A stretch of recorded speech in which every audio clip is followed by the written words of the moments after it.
2024 में बीजेपी नहीं आएगी। जी हाँ, 2024 में अगर बीजेपी नहीं आएगी तो क्या होगा? क्या स्टॉक मार्केट पे इसका इफेक्ट होगा? 2024 के लिए इलेक्शंस इतने जरूरी है कि उसके बाद में, उसके बावजूद भी स्टॉक मार्केट में कोई मंदी नहीं देखी जाएगी। With stock to buy during the election, how does election result affect stock market? Does 2024 elections affect stock market? It is good time to start investing in stock market. बहुत सारे सवाल आपके हैं, ढेर सारे सवालों की लिस्ट मेरे पास थी। क्या आपकी न्यूमरोलॉजी काम करेगी 2024 के इलेक्शन के टाइम पे? क्या हम लोग इस टाइम पे इन्वेस्टमेंट करना शुरू करते? इलेक्शन का मतलब क्या हुआ? इलेक्शन का मतलब इकोनॉमी पे इफेक्ट करेगा, स्टॉक मार्केट पे करेगा, तो किस तरीके से करेगा? इस बार मार्केट ऊपर जाएगा या नीचे आएगा? कांग्रेस की सरकार आई तो स्टॉक मार्केट में क्या होगा? ढेर सारे सवालों के सही सही जवाब और ये साइंटिफिकली जवाब, जिसे हम लोग मैथमेटिक कैलकुलेशंस बोलते हैं, वो सारे जवाब अगर मैं आप लोगों को दूं तो यस डेफिनेटली, अगर परफेक्टली आपको सिंपल, मैं 2-3 होमवर्क भी आपको देने वाली हूँ, न्यूमरोलॉजिकली भी मैं आपको बताने वाली हूँ। काफी सारी चीजों पे हम लोग वर्कआउट आज के इस स्पेशल वीडियो में आपके लिए मैं करने वाली हूँ, जहाँ पे न्यूमरोलॉजी, इलेक्शन होगा, जहाँ पे बीजेपी कांग्रेस होगा, यहाँ पे होगा स्टॉक का कैलकुलेशन होगा, और यहाँ पे होगा कौन सा सेक्टर चलेगा और कौन से सेक्टर में इन्वेस्टमेंट नहीं करनी चाहिए। तो चलिए पहले बात करते हैं 2024 का जो इलेक्शन है, इसमें हो क्या सकता है। देखिए, यहाँ पे जिस तरीके से अभी हम लोगों के सामने पिक्चर है, हम लोगों को पहला होमवर्क करना है कि हमें 4 से 5 इलेक्शन, मतलब ऑलमोस्ट आपको 20 से 25 साल पुराने इलेक्शंस के सारे रिजल्ट्स निकालने पड़ेंगे। उसके बाद में आपको देखना है, जब भी इलेक्शन हुआ है उसके बाद में कौन सी सरकार आई है, मेजॉरिटी से आई है, कौन सी सरकार आई है, उससे स्टॉक मार्केट में अफेक्ट हमें देखने के लिए मिला है। कौन से सेक्टर्स चलते हुए देखे, कौन से सेक्टर्स गिरते हुए देखे। इससे क्या होगा, एक मोटा मोटी हमें आइडिया मिलेगा कि अब की बार, जी हाँ, अब की बार मोदी सरकार आती है तो कौन से स्टॉक चलेंगे, अब की बार गांधी सरकार आती है तो कौन से स्टॉक चलेंगे। तो इन दोनों में कंपैरिजन करना हमारे लिए बहुत इजी होगा। देखिए, कोई भी सरकार आने दीजिए, ठीक है, मैं आपको ना एक स्ट्रैटेजी भी देने वाली हूँ एंड ऑफ द वीडियो। कोई भी सरकार आने दीजिए, आपके पैसे कैसे दुगने हो, इस पे हम लोग फोकस करेंगे।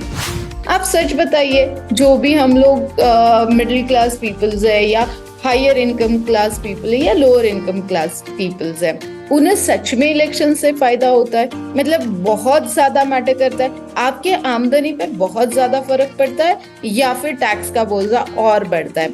ये सब सोचने के बाद आपके लिए इलेक्शन जस्ट एक बड़ा सा इवेंट हो जाता है। जितने भी लोगों से मैंने बात की ना, उन्होंने यही कहा कि शीतल, एक इवेंट है, वो इवेंट जब हम लोग मार्केट में देखते हैं, स्टॉक मार्केट में हम लोग बैठते हैं और देखते हैं, और हाँ, एक अच्छा मौका होता है इस दिन पैसे कमाने का, इसके पहले इन्वेस्ट करने का और इसके बाद में प्रॉफिट बुकिंग करने का।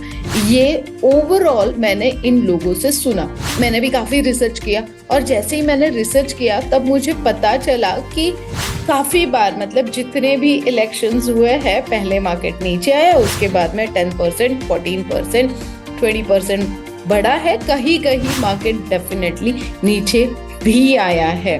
ठीक है, अब हम लोग यहाँ पे देखेंगे कि which sectors is outperform and underperform in election. Pharma and auto industry perform well. देखिए, फार्मा और ऑटो इंडस्ट्री बहुत अच्छे से चलती है इलेक्शन के टाइम पे।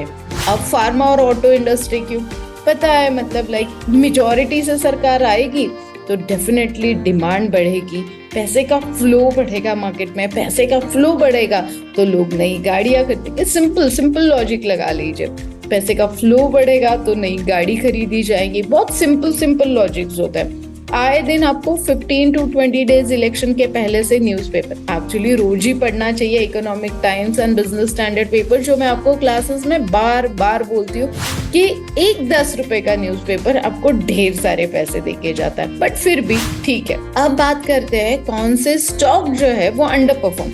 देखिए, वेल परफॉर्म करेंगे फार्मा ऑटो सेक्टर्स, हमें परफॉर्मेंस में बहुत अच्छे दिखेंगे। वही IT sectors and metal sectors आपको अंडर परफॉर्म करते हुए दिखेंगे।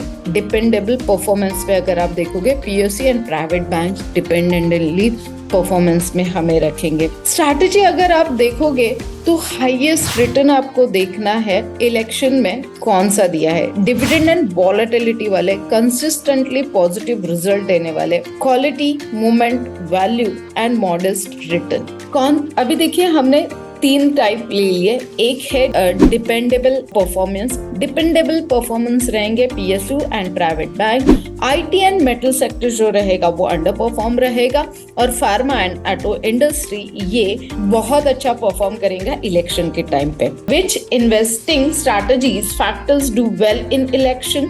यस, अल्फा, हाईएस्ट रिटर्न देने वाली कंपनीज देख लीजिए। डिविडेंड एंड वॉलेटिलिटी वाली कंपनीज देख लीजिए। कॉन्स्टेंटली जो कंपनी हमें रिटर्न देते आ रही है। अभी आप देखोगे 2 बार हमने लास्ट 2 बार मोदी सरकार देखा है, तो यस डेफिनेटली इस बार भी उनके ब्राइट चांसेस है। तो पिछले 2 साल में 2 सेगमेंट में, मतलब पिछले जो भी 2 साल थे जहाँ पे इलेक्शन हुआ था, कौन से सेक्टर्स भारी भरकम बढ़े थे और कौन से सेक्टर भारी भरकम गिरे थे, ये भी आपके पास नोटिसेबल रहना चाहिए। आपके बुक पे ये लिख के रहना चाहिए। Quality, movement, value and modest return वाले स्टॉक ले लीजिए। रिपीट कर रही हूँ, quality, movement, value and modest return वाले स्टॉक ले लीजिए। इससे क्या होगा, आपके इन्वेस्टिंग के लिए, आपके इन्वेस्टमेंट के लिए और आपके साइंटिफिक रिसर्च के लिए ये चीजें बहुत मैटर करेंगी। देखिए, इंटरेस्टिंग फैक्ट भी मैं आपको बताने वाली हूँ। मैं पूरी स्टडी के साथ, मतलब आपको तो पता है विदाउट स्टडी मैं आप लोगों के साथ नहीं बेचती हूँ। Since 1980 to 2023, government has 11 time changed. ठीक है, 1980 to 2023, 11 time government change. Since 1980, the average GDP growth is 6.2% and Sensex gave 15.50% average return. तो देखिए 6.2 GDP growth था एंड एवरेज रिटर्न जो निफ्टी एंड सेंसेक्स में आपने देखा है, इसमें पर्टिकुलर मैंने सेंसेक्स का रिटर्न देखा है, तो 15.5% एवरेज रिटर्न हमें इलेक्शन के टाइम पे मिला है। तो ये थी, देखिए ये हो गया सारा हिस्ट्री हमने लिख लिया।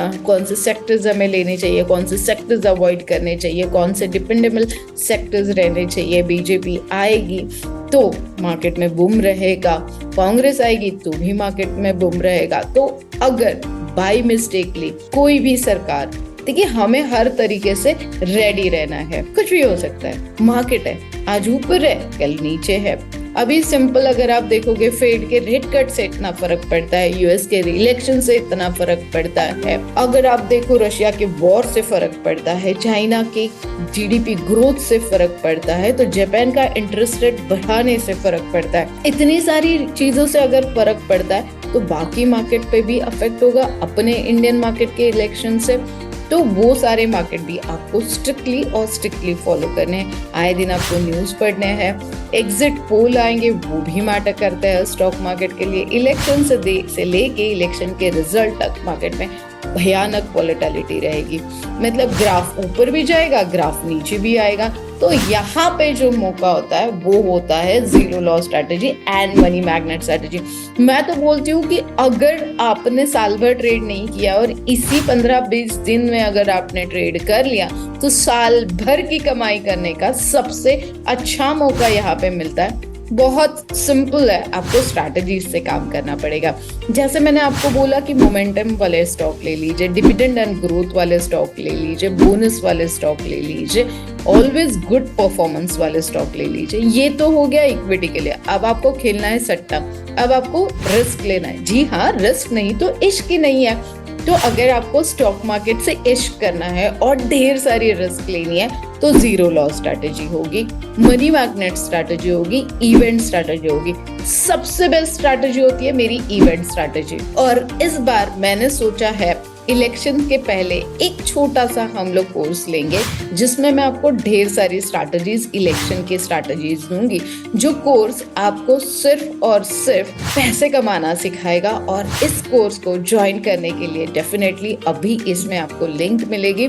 जो लिंक होगी आपको वहां पे रजिस्टर करना है और आपको एक वीडियो मिलेगा जहां पे ढेर सारी स्ट्रैटेजीज फॉर द इलेक्शन होगा। और इलेक्शन में पैसे कमाना मतलब साल भर का इकट्ठा आपको जमा कर लेना है। वो लोग अपने इलेक्शन के लिए, मतलब हर बंदा इलेक्शन के लिए रिस्क ले रहा है, अपना सीट आने के लिए, अपनी सत्ता आने के लिए हर कोई एफर्ट डालना है। तो हम लोग क्यों ना अपना बैंक बैलेंस बढ़ाने में एफर्ट्स डालें, वो भी सही तरीके से, स्ट्रैटेजी से। तो बस आपको सिंपल है, इस वेबसाइट पे जाके आपको ये कोर्स खरीदना है। जैसे ही आप खरीदोगे आपको एक वीडियो मिलेगा, जो वीडियो आपको स्ट्रैटेजीज में काम करना सिखाएगा। फिर वो equity, day intraday and future options की स्ट्रैटेजीज होगी और कुछ लाइव मैजिक फॉर्मूलेस होंगे जो आपकी लाइफ चेंज कर देंगे। सो टिल देन गाइस, ये था स्ट्रैटेजीज वाला कोर्स जो हर बार, मतलब कोई भी इवेंट होने दीजिए, मार्केट में ढेर सारे इवेंट होते हैं, मार्केट में इवेंट होता है स्ट्रैटेजीज का स्पेशली इवेंट। अगर आप मुझे बताओगे तो कौन से इवेंट होते हैं? यूएस के इलेक्शन हो गए, यूएस के फेड कट हो गए, फेड के रेट कट हो गए। फिर आता है यहाँ पे यूएसए में अगर आप देखोगे तो कोई भी, मतलब कोई भी बड़ा आदमी या फिर पॉलिटिशियन कुछ भी बोल के जाता है। यूएसए में हो सकता है कि हाउसिंग रेट कम हो गया है, जापान में जैसे मैंने बोला इंटरेस्ट रेट बढ़ रहा है। तो इन सब चीज़ों पे जब आप ध्यान रखते हो, कोई कंपनी डिविडेंड दे रही है, बोनस दे रही है, ये भी तो एक बड़ा सा इवेंट हो गया। अपने यहाँ पे बैंक रेपो रेट हो गया, वो भी तो एक बड़ा सा इवेंट हो गया। फिर मार्च के आंकड़े जो आते हैं इनकम टैक्स के, टैक्स भरने के, वो भी एक बड़ा सा इवेंट हो गया। रिलायंस की मीटिंग है, रिलायंस की एनुअल जनरल मीटिंग है, सबसे बड़ा इवेंट होता है। बड़ी बड़ी कंपनीज के रिजल्ट, सबसे बड़ा इवेंट होता है। मोदी जी ने कुछ बोल दिया, वो भी सबसे बड़ा इवेंट होता है। तो इन सभी इवेंट को कैसे टैकल करना है और कैसे स्ट्रैटेजी से काम करना है, इस स्ट्रैटेजी का जो वीडियो है वो मैं आप लोगों के साथ इमीडिएटली, अगर जैसे ही आपका बुकिंग होगा आपकी ईमेल पे एक वीडियो आ जाएगा। और हाँ, वो देख के आप बार बार देख के अपनी स्ट्रैटेजी अभी से बना सकते हो। और ये स्ट्रैटेजी जो है ना, ये आपको फॉरएवर के लिए काम आएगी। Till then guys, all the very best. Thank you.